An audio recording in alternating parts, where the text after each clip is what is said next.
హమ్మయ్య! Finally cake cutting అయితే అయిపోయింది. చూడండి పాపం మా వారికి స్ప్రే ఎలా కొట్టేసామో మొత్తం జిడ్డు జిడ్డు అయిపోద్ది. పాపం తలస్నానం చేయాల్సిందే మొత్తం.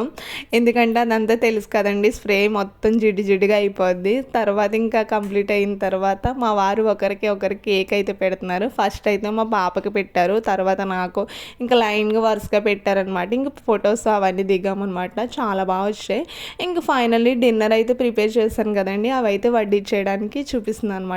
ఏమేమి ప్రిపేర్ చేస్తానో చూడండి. Mutton curry, chicken fry, lemon and onions, white rice and Thums Up, Sprite కామనేనండి అవి డ్రింక్స్. నెక్స్ట్ ఇంకా రైతా అదేనండి, పెరుగు చట్నీ అనమాట. సో ఇవైతే సింపుల్గా చేస్తానమాట. సో ఇంకా అందరికీ సర్వ్ చేసేస్తున్నాను అనమాట. ప్లేట్స్ ఇచ్చి అందరూ కూర్చున్నారు. సో వాళ్ళందరికీ సాటిస్ఫాక్షన్గా వడ్డించాను. కాకపోతే ఒకటేనండి, నా నడుము అయితే పట్టేసింది. ఇంకా వాళ్ళు తిన్న వెంటనే ఎలా ఉన్నాయి అని అడిగాను. బాగున్నాయి అని చెప్పారు. ఆ ఒక్క మాట చాలండి, చాలా సాటిస్ఫాక్షన్గా ఉంటుంది చేసినందుకు. ఈ వీడియో అయితే సబ్స్క్రైబ్.